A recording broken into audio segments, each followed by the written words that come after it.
नहीं, साँच बराबर तप नहीं, झूठ बराबर पाप, जाके हृदय साँच है। तो पहली बड़ी बात जो जुमला पत्र में बोली इन्होंने, 1 करोड़ नौकरी। पिछले 11 साल में 2 करोड़ नौकरी किसी साल में दे दी हो तो बताइए। पूरे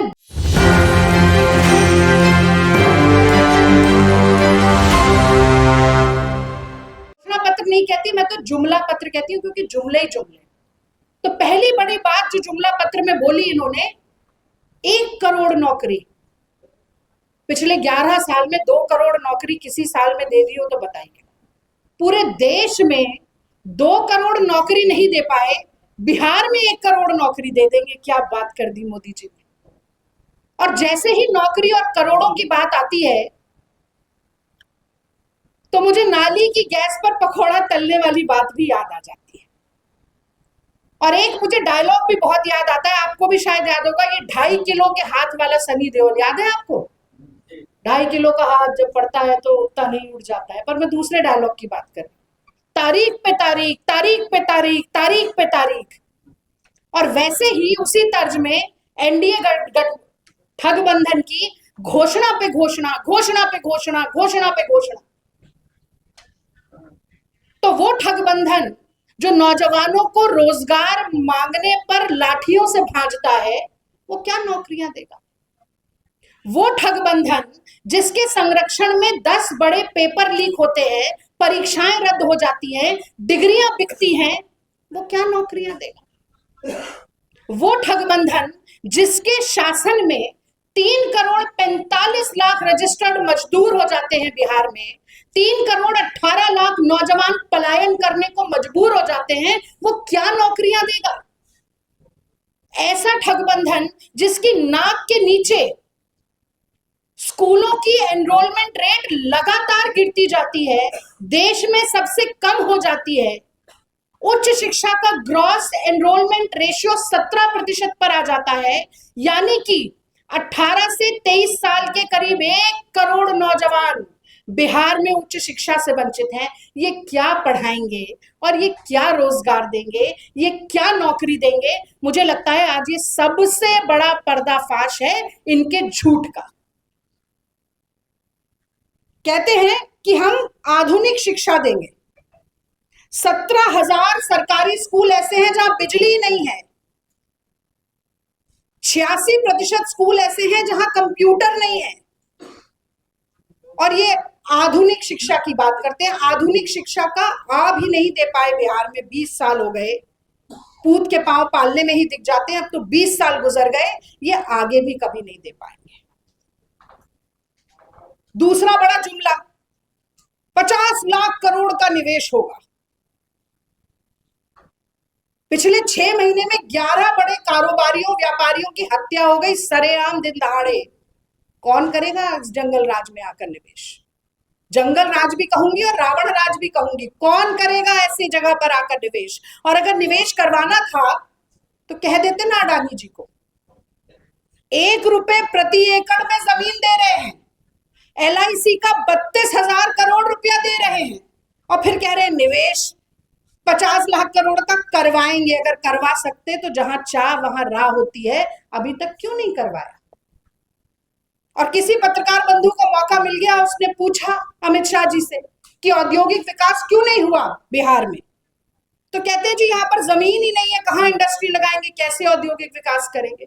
तो चुनाव के बाद जमीन स्वयंभू हो जाएगी, जैसे महामानव स्वयंभू हुए थे। स्वयंभू महामानव की तरह मुझे लगता है जमीन भी स्वयंभू हो जाएगी और निवेश हो जाएगा अचानक से होकर। 70,000 करोड़ का घोटाला हो जाता है, कैग की रिपोर्ट कहती है। वही कैग की रिपोर्ट कहती है कि पिछले 5 साल में 3,59,000 करोड़ रुपया बिहार में लैप्स हो गया। महंगाई इतनी है, आसमान छू रही है। हमारे समय पे कहते थे महंगाई डायन खाए जात है, अब उसी महंगाई को डार्लिंग बना लिया है। पहले डायन होती थी, अब डार्लिंग है, अब गले लगा रहे हैं।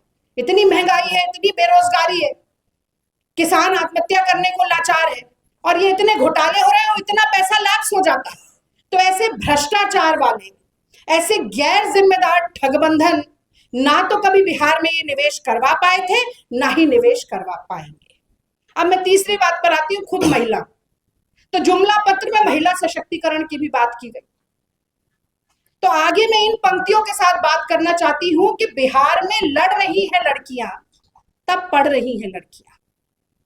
लड़ रही है लड़कियां, तब पढ़ रही है लड़कियां। अपना हर वजूद खुद गढ़ रही है लड़कियां। और इस अंधेरी रात में जब तलक न भोर हो, दीप बनकर स्वयं जल रही है लड़कियां। तो जो बिहार की महिलाओं की बात हो, बेटियों की बात हो, लड़कियों की बात हो, तो एनडीए सरकार का जो राज रहा है वो एक लंबी स्याह काली रात की तरह है, जिसकी भोर होना। भारतीय राष्ट्रीय कांग्रेस के पदाधिकारी के रूप में इस देश के नौजवानों की, इस देश की कांग्रेस की मुखर आवाज और मूर्धन्य नेत्री रागिनी नायक, जो भारतीय राष्ट्रीय कांग्रेस की प्रवक्ता है, हम लोगों के बीच है। और इस देश की सरहदों पर अपने प्राणों को आहूत करने के लिए हमेशा आतुर रहने वाले हमारे कर्नल चौधरी साहब, जो भारतीय राष्ट्रीय कांग्रेस के पूर्व सैनिक विभाग के प्रमुख हैं, हमारे बीच हैं। आप दोनों इस पत्रकार वार्ता को संबोधित करेंगे। मैं पहले आग्रह करता हूं रागिनी नायक जी से कि वे अपनी पत्रकार वार्ता को संबोधित।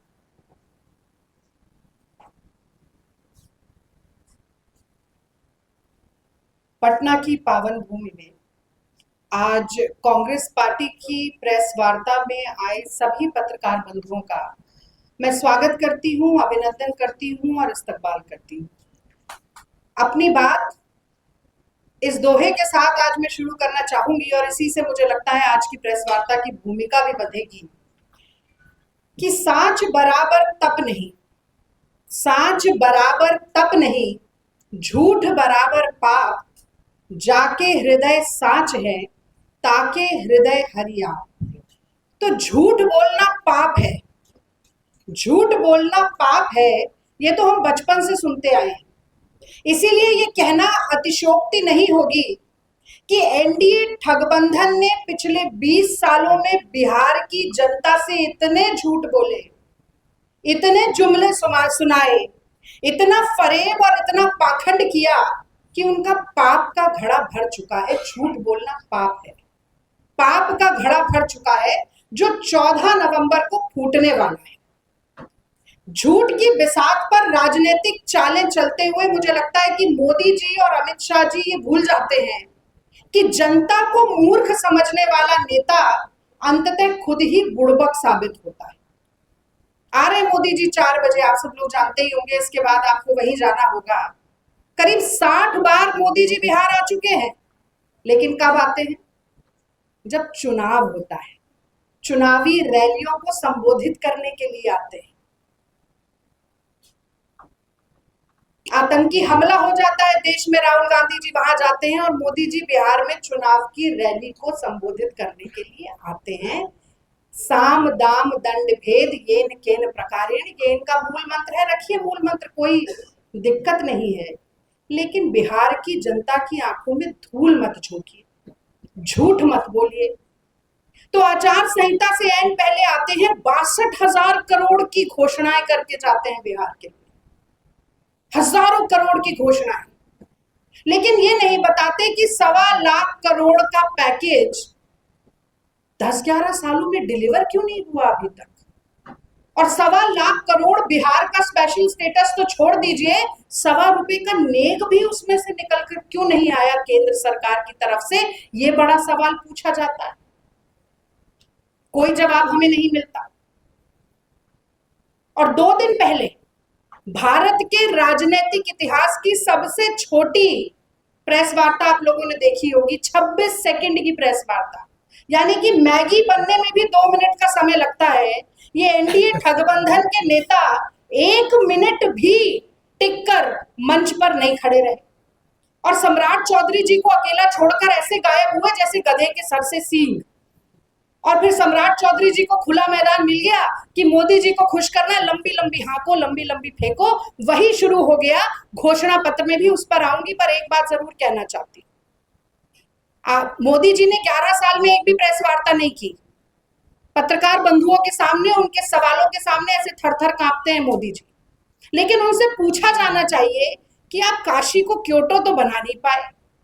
अब आप कह रहे थे कि मोतिहारी को मुंबई बनाएंगे, पर मोतिहारी की चीनी मिल कब खुलवाएंगे, मीठी चाय बिहार से कब पीकर जाएंगे, ये नहीं बताएंगे। तो बार बार घोषणा करते हैं, पर पिछला हिसाब देने का कोई कर्तव्य नहीं है, कोई जिम्मेदारी नहीं। अब इनके जुमला पत्र पर भी मैं आ जाती हूँ। घोषणा पत्र नहीं था ये घोषणा पत्र देने का समय थोड़ी ना था। ये तो रिपोर्ट कार्ड दिखाने का समय था, उपलब्धियां गिनाने का समय था, अचीवमेंट दिखाने का समय था। पर जानते थे कि अगर रिपोर्ट कार्ड लेके आएंगे तो मिलेगा नील बटा सन्नाटा, 0 0।